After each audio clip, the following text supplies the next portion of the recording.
Bumuhos ang panalangin para sa veteran TV host at aktor na si Edo Manzano matapos itong mangyari sa kanya kamakailan. Sa mundo ng showbiz, tumatak ang pangalan ni Edo dahil sa kanyang versatility. Mahusay umarte, mag-host at sumayaw, ilan lamang ito sa mga kakayahan ni Edo. Kung matatandaan, dekada 70 nang unang magsimula ang karera ni Edo sa showbiz. Bago maging hari ng mga TV show, nakilala muna si Edo dahil sa kanyang kagwapuan, pagiging matikas, at husay sa pagganap bilang kontrabida sa mga pelikula at teleserye.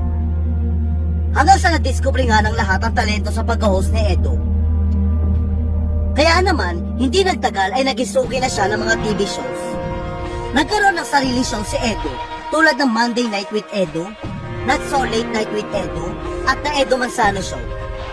Kalaunan, naging hari rin si Edo ng mga game show. Ilan lamang sa mga hindi malilimutang game show ni Edo ay The Weakest Link, 1 vs 100, Pilipinas Game Ka Na Ba? Samantala, matapos ang ilang dekada sa showbiz, sa ngayon ay naghinay-hinay na si Edo sa paggawa ng mga proyekto. 68 years old na ngayon si Edo at ine-enjoy ang kanyang senior years. Ina-update naman ni Edo ang kanyang mga tagahanga sa mga nangyayari sa kanyang buhay sa pamamagitan ng kanyang social media account. Kamakailan nga ay ibinahagi niyang na-aksidente umano siya kasama ang kanyang mga alagang aso. Ipinakita rin ni Edo ang mga natamo niyang sugat at gasgas mula sa aksidente. Bukod dito, kinailangan din umanong tanggalin ang fluid at dugo mula sa kanyang tuwa. Ayon pa kay Edo, dahil sa aksidente hindi raw siya makalakad na maayos, dahilan upang hindi siya nakadalo sa isang kasal at binyag. Kwento ni Ado, "It has not been a great week due to an accident with my golden retrievers. I missed a wedding and a baptism due to my immobility.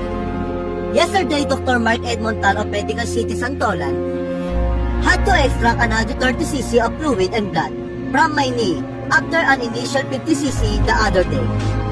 Gus and Guy, Bob and Aye, babawi ako when I'm good and not to walk." Samantala, bumuhos naman ang get well soon messages at dasal para kay Edo.